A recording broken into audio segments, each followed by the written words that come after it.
Sega and Sonic Team has not earned my trust, not in the slightest bit. So if this game comes out to be garbage, I mean, it is what it is. Hoping for the best, but if it comes out trash, can't really be surprised, honestly. Okay, I'll admit it. Sonic Frontiers surprised me.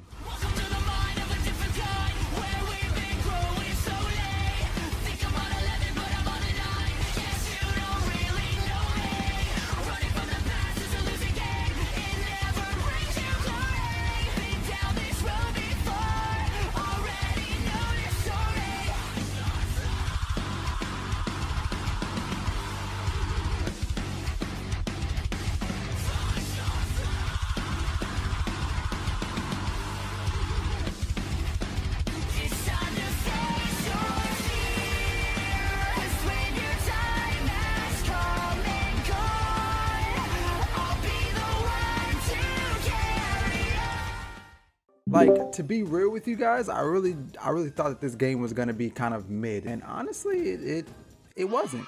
It was pretty damn fun. Now, in my original video, you know, I was saying that from the first trailer, the game looked kind of boring. And I mean, granted, the first trailer did not do the best at showing what the game had to offer. Who would have thought putting Sonic in a very open environment would be fun? Currently, I have a good amount of playtime on this game. I've beaten the game already on the hardest difficulty. Now, the game isn't really that deep in terms of, you know, just the loop that you do. You pretty much just collect enough ribbons, coins, whatever the character needs for you to progress through the story, which you get from just collecting them, doing small little like quest-like things in the world. And after that, you do these miniature cyberspace levels, which is just normal Sonic levels. Y'all already know this. You get vault keys. The vault keys unlocks the Chaos Emeralds, and you get enough Chaos Emeralds, yada yada yada, then you fight the boss. That's what you pretty much do for each island, except for I think one, if I'm not mistaken. Now, all of that could be entirely just pretty much skipped if you just explore and collect enough purple coins to do Biggs fishing. And honestly, I can't even lie,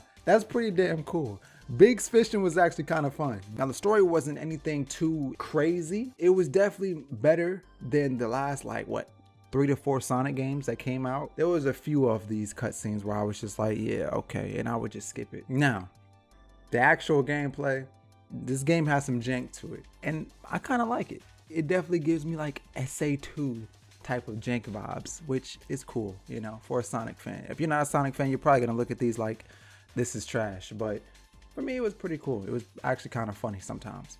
So the main game in like the open area world and the cyberspace levels, they're kind of different, but I do appreciate the fact that they gave us the option to customize Sonic speed. That shit was kind of fire. Puzzles really easy. To be entirely honest with you, them puzzles were very easy. Man, let me get on to the best parts of the game, the boss fights. Dog, these have to be some of the best boss fights in the series. Like, these boss fights are like, they could literally be contenders for final boss fights in other Sonic games, but these are just normal boss fights for Sonic.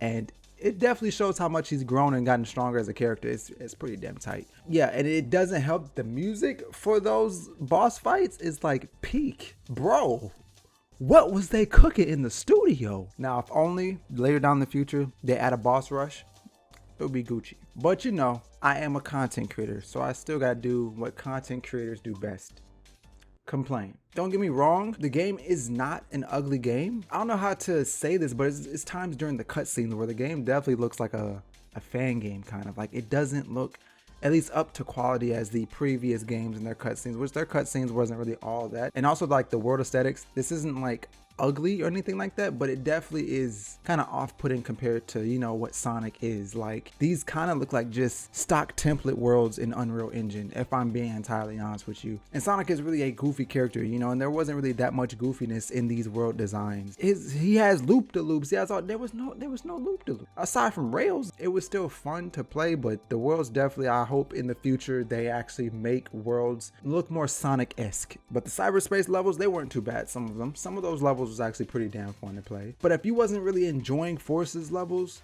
a lot of those levels are kind of like that in Frontiers, in the cyberspace levels. Also, screw that first puzzle and the final boss. The final boss, I was not expecting for it to be a bullet hell. It kind of felt kind of, I don't know, rushed. Maybe it's just a skill issue thing, because I was struggling like crazy on this final boss. And you know, which is a shame, because the previous bosses, they were all fire. So I was thinking like the final boss would be something crazy, Not that crazy to where it's an entirely different gameplay style, but it definitely does seem like Sonic Team actually attempted to make a video game this time, which is a step up. And I'm hoping that they keep this gameplay style and don't drop it, because this is actually something that can turn to something really amazing. But yeah, this is definitely a top tier Sonic game, especially when you start introducing mods into it too. Oh man. And they're bringing different characters like I wanted them to when I released the first video. Man, this definitely might be a crazy game. So I'm gonna catch you guys up later, and yeah, let me know what you guys think on Sonic Frontiers. Is it your favorite game of all time? But yeah, so I'm gonna catch you guys up later, and yeah.